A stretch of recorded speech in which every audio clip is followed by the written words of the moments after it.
वाडा साहब, अब रऊफ़ हसन साहब की गिरफ्तारी का जिक्र हुआ है, तो रऊफ़ हसन साहब पे काफ़ी दिन पहले एक हमला भी हुआ था, ख्वाजा सरा नज़र आ रहे थे बज़ाहिर वो। अच्छा, वो तो नहीं पकड़े गए, आज रऊफ़ हसन साहब पकड़े गए। इससे नहीं आपको लगता कि लोग जो हैं उनको ये कहने का मौका मिलेगा कि ये रऊफ़ हसन पर हमला भी लगता है उन्होंने ही करवाया है जिन्होंने आज उसको पकड़ा है? देखिए मीर साहब, सबसे पहले एक बड़ी इंपॉर्टेंट चीज़ है कि जो आपको रिजर्व सीट्स का फैसला दिया गया, उसमें क्यों नहीं उस जजमेंट में सिर्फ एक लाइन लिख दी गई कि ये सारी सीटें सुन्नी इत्तेहाद काउंसिल को दे दी जाए।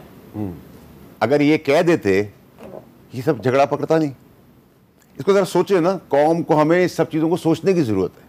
अगर ये मिस्टेक है तो फिर तो उसको अंडू करेगी पार्लियामेंट, लेकिन अगर ये मिस्टेक नहीं है, वरना आप देखें ना, सुन्नी इत्तेहाद काउंसिल लेके गई अपना मुद्दा, फैसल वाडा लेके गया कि सर मेरा ही मसला है, वो कहते तुम्हारा मसला हौसल हो गया, कब तुम्हारा चले जाओ लेकर। मैं लेके गया हूँ कि मेरा कब का मसला है, उन्होंने कहा हामिद मीर साहब आप इधर हैं, आप ये कॉफ़ी भी ले लें, ग्लास भी ले लें, फलाना भी ले लें, दिमाग वाले सब कुछ लेके चले जाएँ। अब हम कन्फ्यूजन, आइन की तशरीह सब कुछ डिफरेंट हो गई। तासुर ये हो रहा है जैसे कोई जुडिशल मार्शल लॉ लग गया। ठीक है जी। दूसरी तरफ आपकी वाली बात जो आप रऊफ़ हसन साहब की, अब आपने कंटेम्प्ट में सबको औरों को भी दे दिए हैं नोटिस। क्या रऊफ़ हसन साहब ने वो तकरीरें जजों के खिलाफ नाम ले लेके की हैं कि पीटीआई के किसी आदमी के ऊपर क्यों नहीं कोई कंटेम्प्ट लगती? क्यों नहीं लगती? क्यों इनकी ट्रोलिंग है? क्यों उनके पास पॉपुलर वोट है? सर मेरी वालदा दुनिया में नहीं रही, आपने ट्विटर पे वो पढ़ा है ना सारा कुछ। ठीक है सर, ये कौन सी सियासत है? लेकिन जब पीटीआई की गवर्नमेंट थी तो जजेस जो हैं उनको कंटेम्प्ट के नोटिस देते थे और आपके मिनिस्टर जो हैं वो जाके माफिया मांगते थे। देखिए सर, माफ़ी मांगने में कोई बुराई नहीं है, लेकिन मुझे एक बात बताएं कि अभी आपको जज का नाम लेके उसको उस अल्फाज से कर रहे हैं। देखिए सर, मेरे पे कंटेम्प्ट लगा, मैं तो सिरे से कंटेम्प्ट में नहीं था। ठीक है जी, हम फिर भी लेकिन मैं आपको मिसाल दे रहा हूँ, मैं आपको मिसाल दे रहा हूँ। तहरीक इंसाफ हुकूमत में थी तो सिटिंग मिनिस्टर्स को कंटेम्प्ट ऑफ कोर्ट में इस्लामाबाद हाई कोर्ट बुलाया जाता था और वो उनसे माफी मांगते थे। मेरे मीर साहब, मैं आपको अपनी मिसाल दे देता हूँ ना, मैंने तो नामा कंटेम्प्ट के जुमरे में था, मुझे कंटेम्प्ट में बुला लिया, चला गया मैं चला गया ना। एक आदमी नाम लेके कहता है फैसल वाडा तुम ये हो, तुम ये हो, तुम ये, सिटिंग जजेस हैं वो सुप्रीम कोर्ट के भी हैं और वो हाई कोर्ट के भी चीफ जस्टिस हैं, उन पे कोई कंटेम्प्ट नहीं है। वो आग लगा दें, उन पे कोई कंटेम्प्ट नहीं है। वो कोई तनसीबात उड़ा दें, उस पर कोई क्वेश्चनिंग नहीं है। आप गोली अभी इदारे के ऊपर स्लोगन बजाएं, जैन उस पर पीछे खड़ा है लेकिन जैन ने कोई बात नहीं की, जैन कुरैशी साहब ने, लेकिन इनके सामने फौज के लिए नारे लगे हैं। क्या अदालत का काम नहीं था कि अपना आईनी इदारे को बताती है? एक मिनट मीर साहब, अब आप मुझे बताएं आखिरी और इंपॉर्टेंट चीज कि सर आपने सीधा क्यों नहीं रखा मुद्दे को? सुन्नी इत्तेहाद काउंसिल कहते हैं सीटें आपकी हैं, आप ये सारी सीटें ले जाए। अच्छा जैन साहब, आप इसका कोई जवाब दें। और मीर साहब, जो अभी मरियम बीबी ने बात की है कि आपके जमीर बिके हुए हैं, तो क्या पंजाब पे भी कंटेम्प्ट लगेगा? हाँ जी, पंजाब इसी पे आ रहा था मीर साहब जी। अर्ज ये है सर कि फैसल साहब दुरुस्त फरमा रहे हैं, लेकिन फैसल साहब ये भी तो बताएं कि जब सिटिंग चीफ मिनिस्टर पंजाब की ये तोहमत लगाएं ऑनरेबल जजेस के ऊपर कि उनके ज़मीर बिक गए हैं, जब इतलात और नशरियात की वज़ीर उनकी जो है अहलिया के ऊपर ऑनरेबल जजेस की उनके कैरेक्टर को क्वेश्चन करें और उनकी मतलब इस किस्म की घटिया बातें करें जो जेब भी नहीं देती हमें टीवी पे करने पे, तो क्या उन पर कंटेम्प्ट नहीं लगनी चाहिए? क्या कंटेम्प्ट सिर्फ पाकिस्तान तहरीक इंसाफ के हिस्से में ही आई है और किसी पर नहीं लगनी चाहिए? वो डॉन लीक्स करें, वो गुंजरावाला जलसे में खड़ो के मियां नवाज शरीफ तकरीरें करे, मरियम जो है और वो जो है सीरियल मीडिया को जो है घर बुला बुला के इंटरव्यूज दें, उनके ऊपर कंटेम्प्ट नहीं लगनी चाहिए? कंटेम्प्ट का कोटा जो है सिर्फ पाकिस्तान तहरीक इंसाफ के लिए पड़ा है।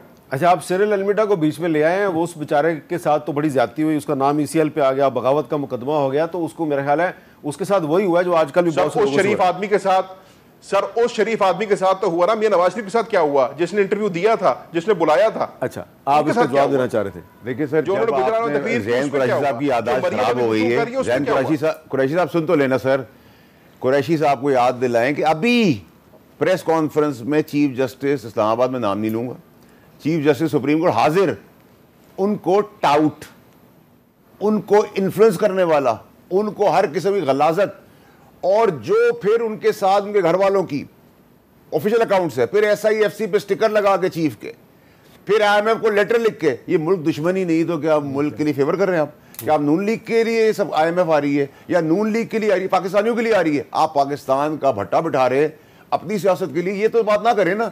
अच्छा कंटेम्प्ट तो छोड़े, पुलिस भी हाथ नहीं लगा सकती उनको कोई दुनिया का आदमी हाथ नहीं लगा, क्योंकि उनको पता है एक आईनी इदारा या तासुर ऐसा हो रहा है कि एक आईनी इदारा जब से ये ऑर्डर आया है वो अपने कंट्रोल में नहीं पीटीआई। अब आप मुझे बताएं, असद कैसर साहब ने बयान दिया है हम जंग करेंगे, किससे जंग करेंगे? अपनी पुलिस से, अपनी फौज से, अपनी पॉलिटिकल पार्टी का ऑपोजिट जो है ऑपोजिशन में, मेरी इनसे खिलाफ है, मैं इनका फैन नहीं हूं, लेकिन मेरी जाती दुश्मनी नहीं है। मैं इनसे क्या बोल के जंग लड़ूंगा? भाई जंग लड़ने का शौक है आपका इनके साथ जो इख्तिलाफ है वो मुझे पता है, उससे मैं सवाल भी करूंगा, लेकिन असद कैसर का जिक्र किया है वाडा साहब ने, जरा सुने असद कैसर साहब ने क्या कहा है। ये जो बलू का वाकया हुआ है ये मुझे बताएं, और आपको भी पता है कि ये एक नया ड्रामा शुरू कर रहे हैं। इसको बेसिकली ये बुनियाद बना के पीटीआई को फेक करने के लिए एक बुनियाद बनाएंगे इसको। और आर्टिकल 6 का क्या कभी कहते हैं, आर्टिकल 6 लगाते हैं ये ताकि प्रेशर बिल्ड हो। दानियाल साहब, बन्नू के वाकये की बुनियाद पर अगर तहरीक इंसाफ पे आर्टिकल 6 लगा के उसको बैन करने की कोशिश की जाए तो बन्नू में सिर्फ तहरीक इंसाफ तो नहीं थी, वहाँ पे जो JUI भी थी, PTM भी थी, और भी पार्टियाँ थी। मीर साहब, मैं सिर्फ एक जैन कुरैशी साहब का पहले एक बात का जवाब दूँ। इन्होंने बोला कि IMF के पास जब गए थे तो तब इन्होंने पाकिस्तान के अवाम के लिए क्यों नहीं सोचा। पाकिस्तान को 4 साल ये ज़रबे लगाते रहे, ज़ख्मी करते रहे, लहू लहान पाकिस्तान ये छोड़ के गए, हाथ पांव पाकिस्तान का बांध कर इन्होंने पाकिस्तान को फेंका, और साथ लेटर लिखा था कि पाकिस्तान के साथ नेगोशिएट ना करना। ये इस हुकूमत ने, हमारी एजेंसीज ने, सब ने मिलकर पाकिस्तान का केस लड़ा और पाकिस्तान को वो टैक्सेस लगने से बचाया जो IMF और दुनिया पाकिस्तान के दुश्मन मुबालिक चाहते थे कि पाकिस्तान के ऊपर लगें। यहाँ रोज़ खबरें निकलती थी पाकिस्तान कल बैंकरप्ट हो रहा है, 15 दिन बाद हो रहा है, 16 दिन बाद हो रहा है, और ये दुआएं करते थे। ये आज बात करें पाकिस्तान की आवाम की, और दूसरा ये बात करते हैं कि बैन, हम इनकी जमात को बैन करने की बात नहीं कर रहे। हम दानिमेज़ैन मेरा भाई है एंड ही नोज दैट, हम उस सोच के खिलाफ बात कर रहे हैं जो शोधाओं के मुजस्मे जलाता है और कहता है मैं ठीक कर रहा हूं। हम उस सोच को बैन करने की बात कर रहे हैं जो पाकिस्तान को आग लगाने की बात यही तो मजम्मत कर रहे हैं मीर साहब, यही तो इनका तरीका है, वारदात है। ये मेरा भाई है, I am not talking about him. इनके जमाती लोग क्या करते हैं कि एक बंदा एक चीज कराता है, दूसरा उसका मजम्मत करता है। मुझे बताएं, आज भी आपको शवाहिद चाहिए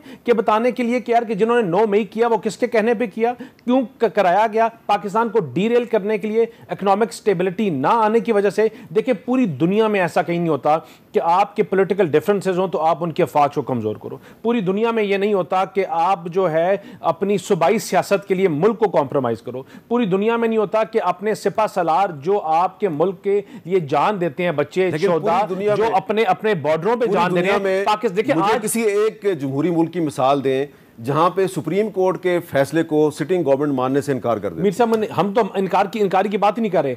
आज जो करंट सिचुएशन है पाकिस्तान की, दुनिया में कोई ऐसा मुल्क नहीं है जो इतनी शहादतें वॉर ऑन टेरर के ऊपर आज भी कर रहे जितने हमारे शोदा, हमारे जवान, हमारे बच्चे करते हैं। उनको ये अमेरिका में बैठ के, पाकिस्तान से बैठ के ट्रोल करते हैं, उनके ऊपर सोशल मीडिया पे ड्रामे लगाते हैं। जो हम कह रहे हैं कि जो बैन करना है वो सोच को करना है, उस माइंडसेट को करना है, और इनकी ब्लैकमेलिंग। और दूसरा फिर ये क्या करते हैं, ये ब्लैकमेल करते हैं। वाडा साहब ने कुछ बोली, इनके घर वालों से लेकर सबके ऊपर कर दो। मैंने बोली दानियाल कातिल, चोर, दहशतगर्द, ये सब कुछ उड़ा के रख दो। ये इनका तरीका वारदात है। लेकिन जब इनकी हुकूमत थी तो ये हमारे खिलाफ भी बहुत कुछ करते थे। हम तो नहीं ब्लैकमेल होते, आप क्यों ब्लैकमेल हो जाते हैं? हम ब्लैकमेल नहीं होते, हम तो फिर भी लड़े, हम पॉलिटिकल, लेकिन कमजोर लोग होते हैं। वो कभी कहां बैठे होते हैं, कभी कहां बैठे होते हैं, जो ये प्रेशर अब्सॉर्ब नहीं कर सकते। हर कोई हामिद मीर नहीं होता जो तो बस, लेकिन हर कोई हामिद मीर नहीं होता, ठीक है ना। लेकिन हर बंदा एब्जॉर्ब नहीं कर सकता, कोई फ्रैक्चर टांग के साथ चलना बर्दाश्त नहीं कर सकता। ये जो लोगों के साथ करते हैं, इनके आगे जो लोग फिर करते हैं। बन्नू में जो हुआ, बन्नू में देखें आपने एक नॉर्मल प्रोसेशन था, उस प्रोसेशन में शफर नासिर बीच में घुस के उसको एक टेररिज्म एक्टिविटी बना दी, जहां शोदा, जहां अपनी अफवाज ने शहादतें दी। उसके बाद इनकी क्या स्टेटमेंट आई? इनकी स्टेटमेंट्स फिर अपने मुल्क के खिलाफ आई। इनके लोगों ने, पूरी दुनिया ने कंडेम किया। देखिए बात सुनिए, चीफ मिनिस्टर केपी के जो स्टेटमेंट है वो फौज के हक में है। एक बंदा इनकी हाँ में स्टेटमेंट देता है, 6 फिर उसको ट्रोल करते हैं, उसके खिलाफ। अच्छा, ये आपने एक अहम बात किया है। एक बंदा ये पूरा नेक्सस बना के पेश साहब ये कह रहे हैं कि आप एक आदमी स्टेटमेंट देता है कि जी 9 मई के वाकयात जो हैं वो गलत हैं, हम उसकी मजम्मत करते हैं, जो बन्नू में वाकयात हुए हम उसकी मजम्मत करते हैं, लेकिन बाकी 6 आदमी जो हैं वो दूसरी स्टेटमेंट देते हैं और ये कह रहे हैं कि ये आपकी सोची समझी एक स्कीम है।